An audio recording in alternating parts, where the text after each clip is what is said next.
नमस्कार विद्यार्थी मित्रांनो, इयत्ता 9वी मराठी पाठ पाहणार आहोत. अभियंत्यांचे दैवत डॉक्टर विश्वेश्वरय्या, लेखक डॉक्टर यशवंत पाटणे. लेखकांचा परिचय पाहूया.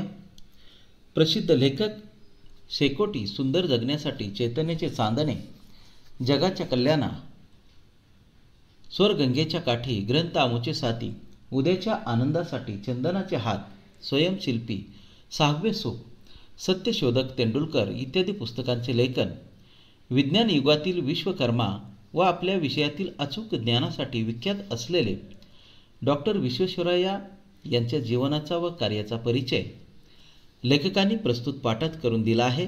प्रस्तुत पाठ चैतन्याचे चांदणे या पुस्तकातून घेतला आहे. पाठाची सुरुवात करण्यापूर्वी आपण लेखकाची काही पुस्तकं आहेत त्याची मुखपृष्ठ पाहूया. चैतन्याचे चांदणे, उद्याच्या आनंदासाठी, जगाच्या कल्याणा, सुंदर जगण्यासाठी, सत्यशोधक तेंडुलकर. लेखक म्हणतात, या विश्वाचा पसारा अफाट आहे, ईश्वर त्याचा नियता आहे. नियता म्हणजे नियंत्रक, आणि तोच पृथ्वीचे नंदनवन करण्यासाठी विश्वेश्वरय्या यांच्यासारखे अभियंते पाठवत असतो. जगाचं कल्याण, पृथ्वीचे नंदनवन करण्यासाठी विश्वेश्वरय्यासारख्या अभियंत्याला या पृथ्वीतलावर पाठवत असतो.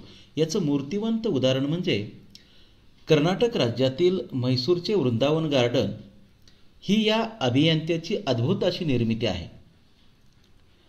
15 सप्टेंबर 1861 ते 14 एप्रिल 1962 असे शतकोत्तर आयुष्य लाभलेला हा अभियंता, की ज्याचं पूर्वजाचं गाव आंध्र प्रदेशातील मोक्षगुंडम, त्यांचे जन्मगाव कर्नाटकातील मदनहळ्ळी आणि त्यांच्या अभियांत्रिकी शिक्षणाची व नोकरीची सुरुवात महाराष्ट्रातील नाशिक जिल्ह्यात झाली, अशी नावामध्ये असणारी विश्वात्मकता त्यांच्या प्रत्यक्ष जीवनात सुद्धा अवतरलेली आपल्याला पाहायला मिळते आहे. विद्यार्थी मित्रांनो, आशावादी मनुष्य नेहमी एक स्फूर्ती व शक्ती घेऊन वावरत असतो. या ठिकाणी लेखक म्हणतात की तो शांततापूर्ण व सफल जीवनासाठी शरीरापेक्षा मनाला अधिक महत्त्व देतो, आणि विश्वेश्वरय्या यांनी हेच केलं. आपल्या आयुष्यामध्ये सुनियंत्रित आचरण, कठोर परिश्रम, प्रसन्नता, संयम व प्रचंड आशावाद अशा प्रकारची पंचसूत्री अवलंबली, आणि तेच खरं त्यांच्या दीर्घ जीवनासाठी असणारं सूत्र होतं. शालेय शिक्षण घेत असताना विश्वेश्वरय्या आपल्या सुसंस्कृत पित्याला पारखे झाले. परिस्थिती बेताची, पण आईची मनाची श्रीमंती होती. आई जिद्दी होती. तरीही शिक्षणाचा भार आपल्या आईवर पडू नये म्हणून विश्वेश्वरय्या यांनी शिकवण्या करून पैसे गोळा केले, पुष्कळ कष्ट घेतले आणि स्वतःच्या कमाईतून महाविद्यालयाची पदवी प्राप्त केली. पुढे प्राचार्याच्या सल्ल्यानुसार पुणे गाठले. तेथे अभियांत्रिकी महाविद्यालयामध्ये प्रवेश घेतला व 1883 मध्ये अभियांत्रिकी पदवी परीक्षेत मुंबई प्रांतात ते प्रथम आले. मुंबई सरकारच्या नाशिक विभागात सार्वजनिक बांधकाम खात्यात सहाय्यक अभियंता म्हणून त्यांची नियुक्ती करण्यात आली, आणि त्याच वर्षी खानदेशामधल्या एका नाल्यावर पाईपलाईन बसवण्याचं अशक्यप्राय आव्हानात्मक काम मोठ्या कौशल्याने त्यांनी पूर्ण करून दाखवलं. त्यांच्या कामावर वरिष्ठ मंडळी बेहद खुश होऊन त्यांचीच फलश्रुती म्हणून सिंध प्रांतातील सक्कर शहराच्या पाणीपुरवठ्यासाठी क्लिष्ट असणारी जबाबदारी ही त्यांच्यावर सोपवण्यात आली. विद्यार्थी मित्रांनो, सक्कर शहर हे सध्या पाकिस्तानमध्ये आहे. सक्कर नगरपालिकेने गावाला पाणी पुरवठा करण्यासाठी सिंधू नदीच्या किनाऱ्याजवळ एक उंच डोंगरावर एक जलाशय बांधला होता. नदीचे पाणी मोठ्या पंपाने खेचून जलाशयात साठवले जाईल मग वाळू मिश्रित गढूळ घाणेरडे पाणी मुक्तपणे लोकांना पिण्यासाठी दिले जाई। बिचारे नगरपालिकेतील असणारी जी लोक आहेत ते पाणी पीत असायचे। नगरपालिकेने प्रचंड पाण्यासाठी खर्चही केलेला होता, पण पाणी फिल्टर करणे त्यांना अशक्य होतं। म्हणून विश्वेश्वरय्यांनी हे आव्हानात्मक काम स्वीकारलं। अत्यंत व्यावहारिक व अल्पखर्चिक असा त्यांनी तोडगा काढला। नदीच्या काठात पात्राजवळच एक गोल विहीर खोदली। विहिरीच्या तळापासून नदीच्या प्रवाहाखाली एक बोगदा खणला। नैसर्गिक पद्धतीने विहिरीमध्ये स्वच्छ व शुद्ध पाणी साचू लागले व स्वप्नात ही दिसणार नाही असे जलामृत आपल्या अंगणात आलेले पाहून सक्करकरांच्या डोळ्यात आनंदाचे पाणी आले। जे पाणी पिण्यासाठी त्यांना दुःख वाटायचे तेच आनंदाचे पाणी त्यांच्या डोळ्यामध्ये दिसू लागले। साऱ्या भारतीयांना कुतूहलाचा असा विषय असं त्यांनी या ठिकाणी काम केलेलं होतं।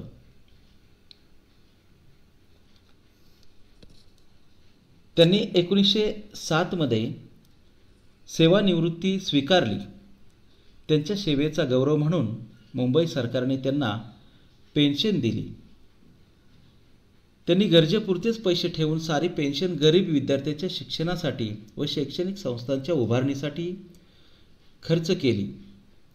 इच्छा एकच, आपल्यासारखा कोणीही प्रतिकूल परिस्थितीशी झुंजत असेल तर त्याला प्रोत्साहन लाभावे आणि म्हणूनच आपली जी संपत्ती आहे ती एक मानवतेचं मूल्य हे कृतीत आणण्यासाठी अशा प्रकारे त्यांनी संपत्ती ही सार्वजनिक कामासाठी दिलेली आपल्याला पाहायला मिळते आणि माणुसकीचं अशा प्रकारचं लोभस दर्शन त्यांच्या व्यक्तिमत्वातून हे घडून येतं।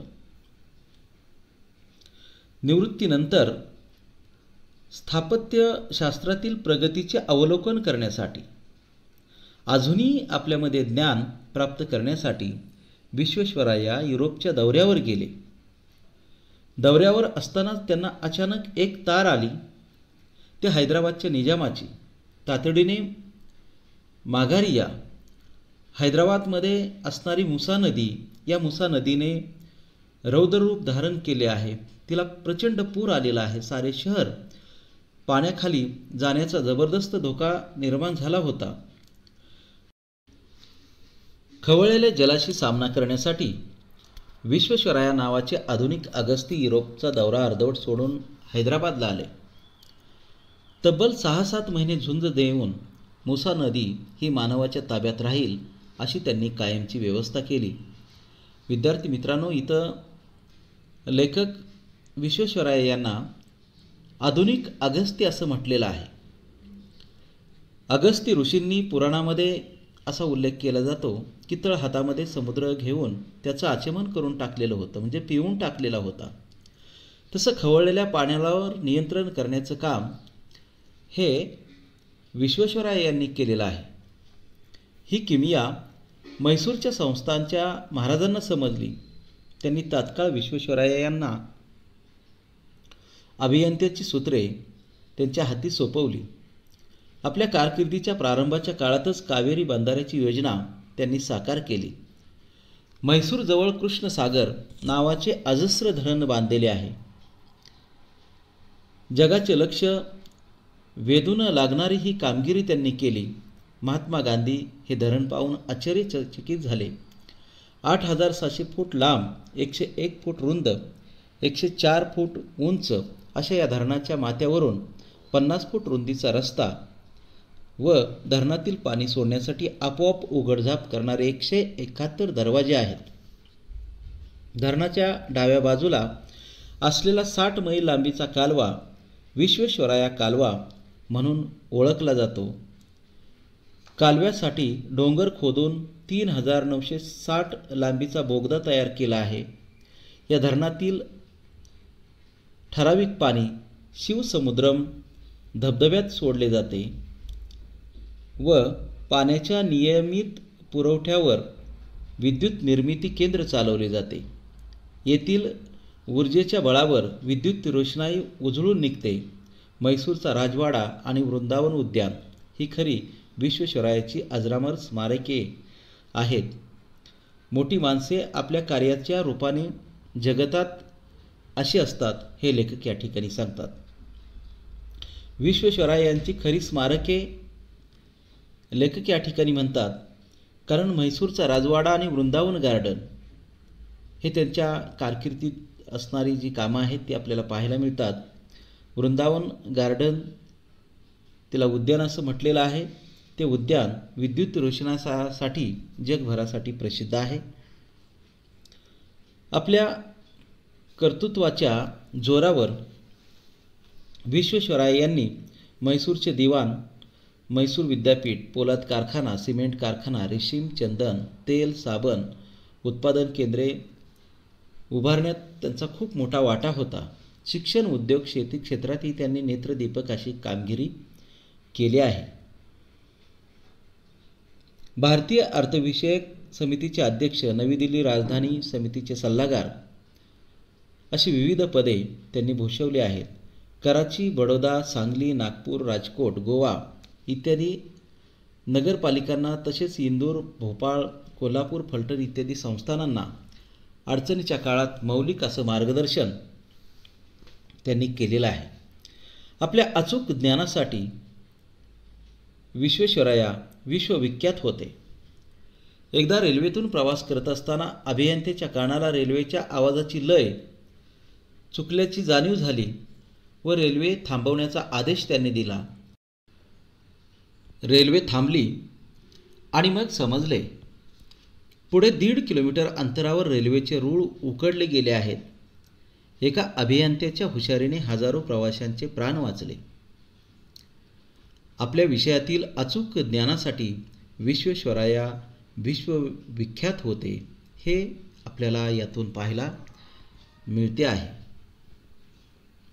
राष्ट्र बांधणीसाठी आपले उभे आयुष्य वेचणाऱ्या विश्वेश्वरायांना ब्रिटिश सरकारने सर किताब देऊन त्यांचा गौरव केला गेला. मुंबई, कोलकाता, पाटणा, अलाहाबाद, म्हैसूर या विद्यापीठांनी डिलीट पदवी दिली. भारत सरकारने 1955 मध्ये भारतरत्न पदवी देऊन त्यांना मानवंदना दिलेली आहे. त्यांच्या स्मरणार्थ पोस्टाची तिकिटे काढण्यात आली. आता विश्वेश्वरायांचा जन्मदिन अभियंता दिन म्हणून साजरा केला जातो. विश्वेश्वराया हे विज्ञान युगातील विश्वकर्मा होते. झिजलात तरी चालेल पण गंजू नका हा त्यांनी तरुण पिढीला अतिशय मौलिक असा संदेश दिला आहे. वयाच्या 90 वर्ष ओलांडले तरी तरुणाला लाजवतील एवढं उत्साही काम त्यांनी शेवटपर्यंत केलेलं आहे. 15 सप्टेंबर 1961 या दिवशी साऱ्या देशाने त्यांची जन्मशताब्दी ही साजरी केली. पंडित नेहरू त्यांच्याविषयी गौरव उद्गार काढताना म्हणतात, he is an engineer of integrity, character and broad outlook.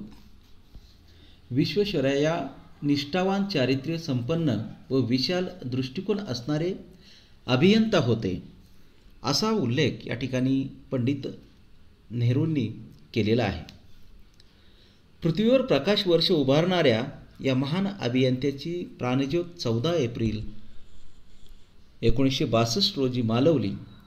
विश्वेश्वरायांच्या जन्मगावातच एका भव्य उद्यानात त्यांचा पुतळा उभारण्यात आला आहे. त्यांनी स्वतः बांधलेले सुंदर घर स्मारक म्हणून आज ओळखले जाते. अभियंत्यांचे दैवत म्हणून सारे विश्व, सारे जग विश्वेश्वराया यांना मानवंदना करते आहे. भारताची सर्वोच्च असणारी जी पदवी आहे भारतरत्न, त्यांना